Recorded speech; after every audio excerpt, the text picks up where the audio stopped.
Shalom Ouvracha. Veikatra libincha. Et tu raconteras à tes enfants. La Torah, elle parle. Elle vient et dit, ça y est, c'est la Géoula, c'est la délivrance du peuple d'Israël.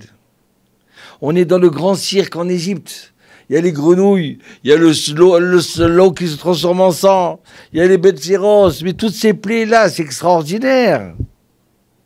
Tout ce qu'ils ont souffert, ils ont pleuré, les bénis d'Israël. Aujourd'hui, ils s'arrêtent pas de rire. Ils voient comment leurs maîtres, les Égyptiens, ils sont tournés comme ça en ridicule. D'accord?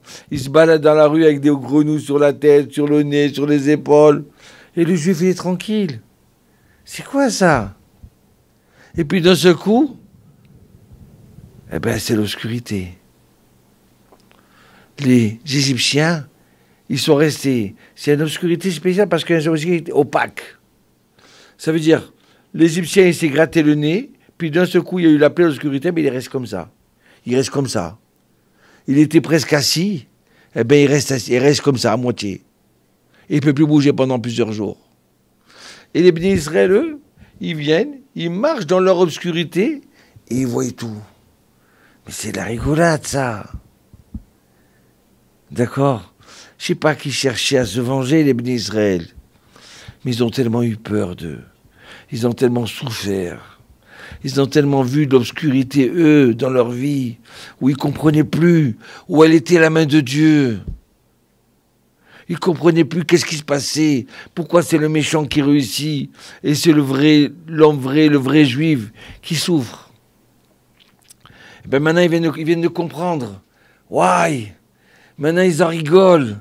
Maintenant, tout ce qu'ils ont rêvé, hein, qui était utopique, eh ben non, ça sort vrai. Ça y est. Oui, Yosef nous avait dit. Yosef nous avait dit, tenez bon. Ne soyez pas, ne vous assimilez pas. Gardez vos mitzvot. Soyez des vrais hommes. Pas des bandits, pas des menteurs. Pas des gens qui vont échanger leur vérité avec des choses qui sont fausses. D'accord? Échanger le diamant du juif avec un morceau de verre d'un Yankee. Donc alors ces moments qui sont très forts, vous savez qu'est-ce qu'elle nous dit la Torah? Qu'est-ce qu'il dit Dieu au béni Israël? Et tu raconteras à tes enfants. Why? Vous savez, il y a des moments où on vit dans notre vie qui sont forts, qui sont bien, qui sont bons, et on les garde pour nous. D'accord? C'est comme si demain, vous allez faire le mariage de votre fils et vous n'invitez pas les autres enfants. Mais non, il faut que tout le monde y participe à ce moment-là. Il faut que tout le monde y ressente ce moment-là. Eh bien, c'est pareil. La Torah, elle vient et nous dit, ces moments-là de délivrance, tu raconteras à tes enfants. C'est bien beau tout ce que tu vis, mais si tu ne transmets pas à tes enfants, si tu ne leur fais pas ressentir combien on est proche de Dieu, combien le peuple il doit être uni, combien le peuple d'Israël est extraordinaire, combien sa Torah elle est merveilleuse. Comment c'est possible que ça fait 2000 ans d'exil et on tient toujours? Et on a toujours un petit noyau de juifs qui tient. On a passé les Grecs, les pharaons, les Romains, l'Inquisition, la Shoah. Oui, il y a un tri qui se fait. Mais il y a toujours cette poignée de juifs qui tiennent. Vous savez comment c'est possible? Parce qu'il y a marqué dans la Torah et tu raconteras à tes enfants. Tu ne dois pas garder ces moments forts pour toi, ces moments extraordinaires. C'est ça que tu dois raconter à ton fils. L'éducation des enfants, c'est important. C'est la chose la plus importante pour l'âme Israël et pour la Torah d'Israël. C'est pour ça qu'il faut choisir une très bonne école. On n'a pas le droit de dire, ah mais moi, j'ai vécu dans la zone, à Paris, à Marseille, quartier sensible, et je suis resté un bon juif hein, quand même. Hein. C'est différent aujourd'hui. Aujourd'hui, la rue, elle est dans notre maison. Aujourd'hui, comme ça, un juif peut se perdre. Donc il faut transmettre les valeurs. Pourquoi l'éducation elle est importante? Parce que mon fils est un maillon. Et si j'existe moi aujourd'hui, c'est parce que mon père c'était un maillon. Il faut le continuer ce maillon-là. Il faut que sa chaîne, elle arrive jusqu'à l'époque du Mashiach.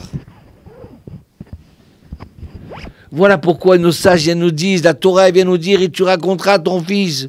Mais attends, dans quelques semaines, tu raconteras ça, tu demanderas ça. L'importance de l'éducation. Non, c'est la première des choses. Tu vois ce que tu vois là maintenant? Tu raconteras ça à ton fils.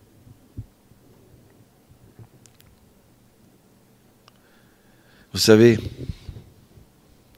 oui, aujourd'hui on a le devoir. C'est une obligation pour chaque maman et pour chaque papa. C'est vrai qu'on veut tout donner à ses enfants. Ah, manger un bon manger, les meilleurs jouets, les meilleurs habits. Mais ça, c'est que du matériel. Où est la neshama de ce juif-là? Ah, mais j'attendrai quand il aura 18 ans, je lui expliquerai. Comme on m'a expliqué. Non, on n'attend pas à 18 ans. À 3 ans, hein, on lui fait déjà le petit, il est arrivé, on lui fait la Brit Mila, on lui fait Shema Israël. Vous croyez qu'il ne comprend pas? Mais bien sûr qu'il comprend. Shema Israël, Adonai Eloheinu, Adonai Echad. Ah, regarde, on fait kidouche, mon fils. Viens, tu vas goûter un peu de kidouche. Tiens, je lui mets un petit peu, une petite goutte comme ça sur la langue. Ah, je transmets le maillon. David Ameler, il dit, Kichitzim biyad gibor, kar bnei haneurim. La flèche du héros. Eh ben, c'est comme ça. Nos enfants. Quel rapport entre une flèche de héros, d'un gibor, et les enfants? Écoutez bien ça. David Ameler, il veut nous dire, de la même façon que quand j'ai mon arc et que je les tire, d'accord? À ce moment-là, tant que j'ai la flèche dans les mains, alors je peux viser. Je peux viser au bon endroit. Mais une fois que j'ai lâché la flèche, alors à ce moment-là, je peux me dire, attends, non, pas de ce côté, toi à droite. Non, c'est trop tard. La flèche est partie. David Ameler, il vient et dit, tu as un enfant qui a 3 ans, qui a 2 ans, qui a 4 ans, qui a 6 ans, qui a 8 ans. C'est là que tu dois lui transmettre la Torah. Parce que sans Torah, tu n'auras rien. C'est là que tu dois choisir une bonne école pour lui. Ne pas dire, ah mais c'est pas grave. Oh mais il est pas avec des juifs. Ou même si c'est des juifs, mais ils sont loin de la Torah. C'est pas grave. Après, quand il sera grand, à 13 ans, je lui expliquerai pour la bar mitzvah. À 13 ans, ton fils, il n'écoute plus. À 13 ans, ça y est, il est devenu majeur. C'est quand il est petit, à 4 ans, 5 ans, 6 ans, 7 ans, 8 ans. C'est là où il est là. Il écoute son père. Il vénère son père. Mais si tu lui as pas donné une neshama, de l'âme, une sensibilité juive, sans les cris, avec de l'amour, avec de la compréhension. Mais si tu lui parles tout petit, comme un garçon, il m'a dit, ah moi ce que j'adore c'est l'OM. Comment? Mais oui, c'est mon papa. Chaque fois qu'il y avait un match, il courait pour aller à l'OM. Mais moi, la synagogue, j'aime pas. Tu sais pourquoi? Parce que mon papa, à chaque fois, oh non, samedi matin, il disait, on va à la synagogue maintenant. Allez, viens, on dort un peu. Je suis fatigué. Donc, il m'a transmis que quoi? Que la synagogue, c'est un poids, Chas v'Shalom. Et il m'a transmis que le match, l'OM, PSG, eh ben, c'est ça la joie. Mais on ne va pas avec un ballon au Gan Eden. On va avec nos mitzvot. Et c'est dommage de voir ce papa, qui a aujourd'hui 60 ans. Il se met à pleurer. Mon fils, viens t'asseoir pour écouter Kiddush. Mon fils, ce soir c'est Pessah, tu peux venir? Ah non, non, je peux pas venir. Et là, le papa, il se met à pleurer. Il me dit, Rav, je me suis trompé. Je pensais qu'ils allaient recevoir comme moi j'ai reçu de mes parents. Qu'ils allaient garder ça. Mais ils n'en veulent pas. Et pourtant, je sais que c'est vrai, ça. C'est pas le ballon qui est vrai. C'est pas le PSG, c'est pour jouer. Mais c'est la Torah qui est vraie. Et mes parents et mes enfants, ils ne sont pas là-dedans. Vous comprenez? Le maillon, il s'est cassé. Il ne veut plus se marier. Combien je rêve. Hein? Hier, on m'a annoncé, Baruch Hashem, Rav Atali, je suis grand-père. J'ai un petit enfant qui est juif. Quand il m'a dit ça, j'ai versé des larmes. Parce que je sais d'où ils viennent. Dans les quartiers, les fins fonds de Paris, où il n'y a pas de synagogue, où il n'y a pas de juifs. C'était les rares juifs de là-bas. Et bien maintenant, ils ont eu un petit enfant juif. Et il avait les larmes aux yeux, le grand-père. Comme j'ai eu de la peine pour les autres grands-parents, c'est pour ça qu'on doit choisir une bonne école. Une école où on donne de l'amour, mais de l'amour de la Torah. Où le directeur, vous voyez, c'est comme ça qu'on fait dans notre école. Mais je ne veux pas que ce soit que dans notre école, je veux que ce soit dans toutes les autres écoles. Déjà, comprendre, être sûr qu'on a un trésor dans nos mains, qui est la Torah. On est sûr et certain qu'on a un deuxième trésor. C'est cet enfant-là qui est à l'école. Alors on transmet aux parents, et on transmet aux professeurs, et aux rabbanim, Ken, que là maintenant, ils ont une neshama. Cette neshama, elle s'appelle Moshe Rabbeinu. Cette neshama, elle s'appelle Rabbi Shimon Bar Yochai. Cette neshama, elle s'appelle Maïmonide. Donc il faut qu'on donne de l'amour et qu'on leur donne envie d'avancer.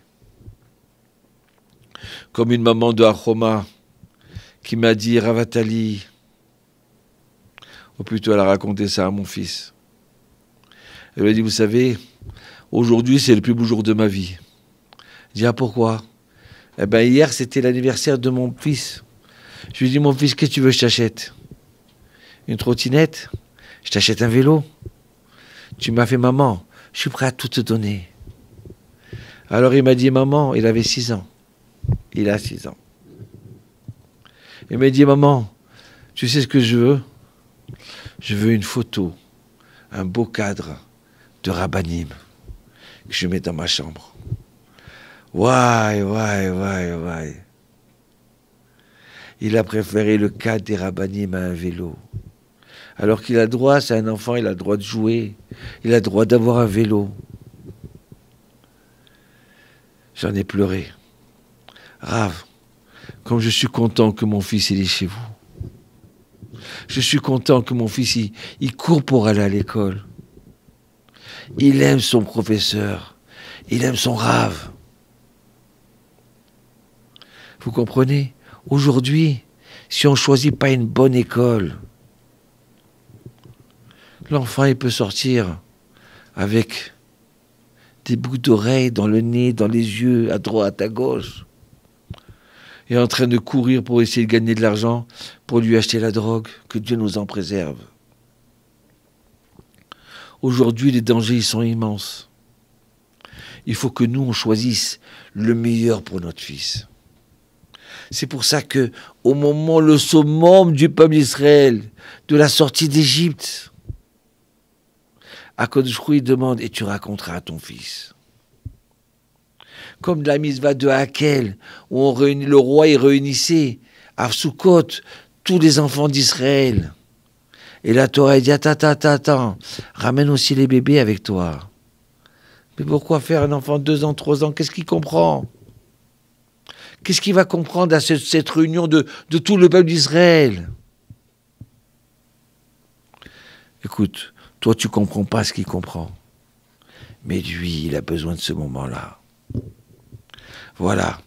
Il rassure que vos enfants, ils soient des bons juifs, des gentlemen, des hommes et des enfants dans la Torah, qui continuent ce maillon, de ce pablos de l'Inquisition, qui continuent ce maillon de ces juifs-là qui sont partis à Auschwitz, en criant Shema Israël, qui continuent ce maillon de nos parents de Tunisie, d'Algérie, du Maroc, de Fès, de Constantine et de Gardaïa.